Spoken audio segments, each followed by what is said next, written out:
Welcome to your January 9th edition of CNN Student News. I'm Carl Azus. In less than a month, the 22nd Winter Olympic Games will kick off in Sochi, Russia. The opening ceremony is Friday, February 7th. Here's a by-the-numbers look at what's ahead. 6,000 athletes competing, the best in winter sports from 85 countries worldwide. The Olympics will run 17 days in the resort city. They'll include 1,650 Paralympians, and they'll be traveling to Sochi from 45 countries. Total number of events, 89. Some of them will take place near Sochi's coast, others in the mountains overlooking the city. These could be the most expensive winter games ever. Russia's spending at least $50 billion on things like roads, railways, stadiums, ski jumps, and security. Russia says these will be the most secure Olympics ever. 25,000 police officers, 8,000 additional security officers. The country's confident in Olympic safety, and that's despite recent terrorist bombings in another Russian city. And these could be the warmest games ever. Sochi's average temperature in February, 47 degrees Fahrenheit. It's colder than that in Vail, Colorado, one of America's largest ski resorts. It has some of the best skiing in the U.S. In Vail's backcountry, away from the mountain itself, the terrain is only for the most experienced skiers and snowboarders. There isn't avalanche control here, and 2 skiers and 2 snowboarders got caught in a sudden slide of snow Tuesday. 3 of them were temporarily trapped. The 4th person, the grandson of one of Vail's co-founders, was killed. Officials believe the avalanche was caused by the skiers and snowboarders. Conditions might have been ripe for one. What we've been seeing over the last, say, 10 days or so is just a general increase in the size of the avalanches in the backcountry. Why is that? Well, we have some very weak snow near the ground that formed early in the season, and we've been getting kind of consistent snowfall, so the slab over it is starting to get thicker and larger.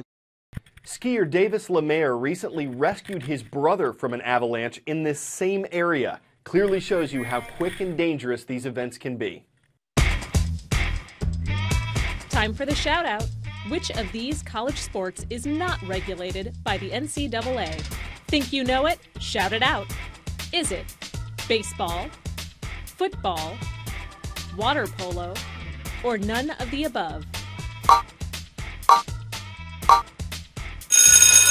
In addition to football and baseball, the NCAA oversees many college sports, including water polo, rifle, and bowling. That's your answer, and that's your shout-out. NCAA athletes are known for competing at top collegiate levels, but at some schools, they may not be able to compete academically. Why does that matter if they're helping bring in money for universities in sports like football and basketball, and if they're hoping to go pro? Well, for one thing, they probably won't. The percentage of NCAA football players who go pro, 1.7%. Percentage of NCAA basketball players who go pro, 1.2%. And the chances of high school athletes going pro are well below 1% for every major U.S. sport. This is why the low test scores reported for many of today's college athletes are causing concern well beyond campus. The University of North Carolina is not just an athletic powerhouse with dedicated fans. It's also a top-tier academic institution. But one academic counselor there, who spent years tutoring student athletes, says too many of them can't even read.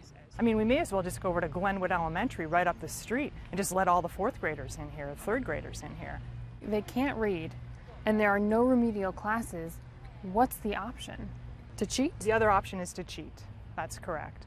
Or to find some professor, some course of curriculum where there are professors or there is little or no work expected of the student.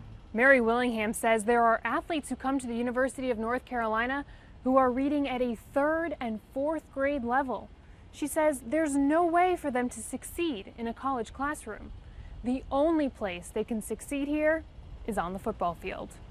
Willingham is one of the few people we could find who's looking at the reading levels of athletes in the revenue-generating sports, football and basketball. They're leaving here, our profit sport athletes, without an education. They're significantly behind the level of reading and writing that's required. With the university's permission, she combed through 8 years' worth of test scores and found that up to 25% of athletes in the revenue sports don't have the skills to take classes at a community college, let alone a competitive university like UNC.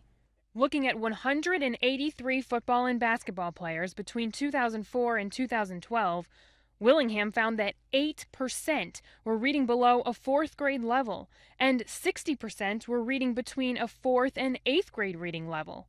We wanted to know, is this happening at other schools? The NCAA told us that in 2012 alone, there were 30 football and basketball players who were admitted with very low test scores. Of course, they point out that's just a small percentage of the 5,700 athletes admitted that year who are playing those sports. But we wanted to know for ourselves. So we filed open records requests at 37 public universities across the country where open records laws apply. We asked for 6 years worth of data. We got data back from 21 Division I universities, including top 25 ranked football schools like Texas A&M, Georgia, Oklahoma State, Ohio State, and Clemson. The results were startling.